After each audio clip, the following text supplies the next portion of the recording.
صبر ایک بہت بڑی ہم سمجھتے ہیں کہ خدا کی طرف سے نعمت ہے کہ جس کو نصیب ہو جائے صبر.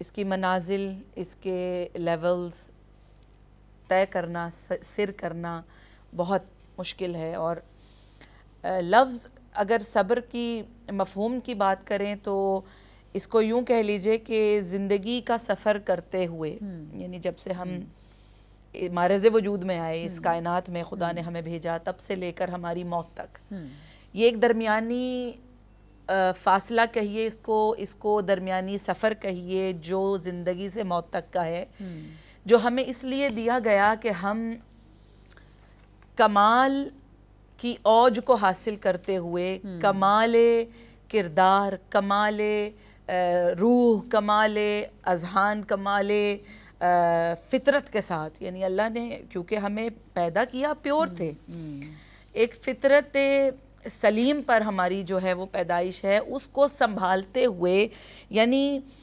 تکامل کی راہ میں آنے والی جو شر، فساد، فتنہ پرستی، انحطاط پیدا کرنے والے جتنے بھی محرکات ہیں، جو چیزیں، یہ وہ چیزیں ہیں جو ہمیں ہمارے ایکچول گول سے ڈسٹریکٹ کرتی ہیں.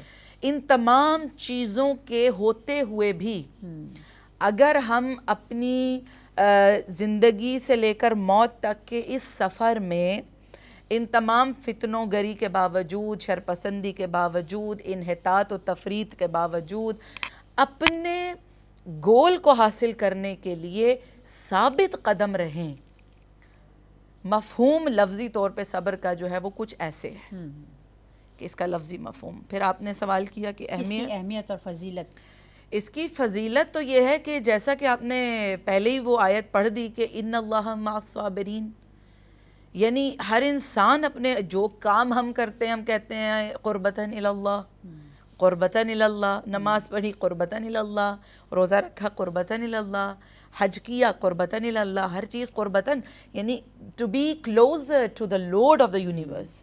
ہم یہی نیت سے ہر کام کرتے ہیں، لیکن اللہ یہ کہہ رہا ہے کہ تم جو نیت کرتے ہو کہ تمہیں میرے قریب آنا ہے، جب تم صبر کرو گے مصیبت پر، بلا پر، پریشانی پر، غم میں، تکلیف میں، یعنی شدت یعنی حزن میں تم صبر کرو گے، تو یاد رکھو تم تو یہ کہتے ہو، لیکن میرا وعدہ ہے کہ میں تمہارے ساتھ ہوں گا. ان اللہ مع الصابرین، اللہ انہی کے ساتھ ہے جو صبر کرتے ہیں. تو سب سے بڑی، اس سے بڑی فضیلت کیا ہو سکتی ہے کہ اللہ تعالیٰ کا ساتھ، کہ خدا کہہ رہا ہے کہ میں ہوں گا تمہارے ساتھ.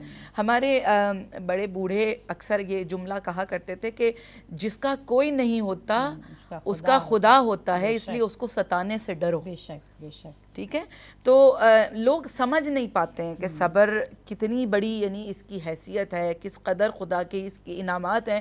یعنی ایسے ایسے انعامات ہیں کہ جس کا جو تخمینہ یا اندازہ فقط خدا کی ذات کو ہے. یعنی دنیا میں بھی آخرت میں بھی اس کا کیا کیا نچوڑ ہے، اس کا کیا کیا رزلٹ ہے صبر کرنے والے کا.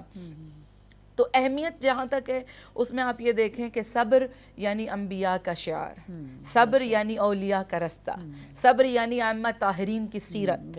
ہم کون سی مثال نہیں ہے کہ جو ہم دے نہیں سکتے. یعنی 1,24,000 انبیاء سے لے کر 14 معصومین تک جتنے بھی آپ کو یہ خدا کی طرف سے من جانب اللہ ہادی نصیب ہوئے، انبیاء سے لے کر اماموں تک، انہوں نے صبر، نہ خود یہ کہ خود صبر کیا، بلکہ انہوں نے صبر کی تلقین کی، وصیت کی. ہر نبی نے اپنی قوم کو صبر کی تلقین کی، آنے والے نبی کو، آنے والے جانشین کو صبر کی تلقین کی.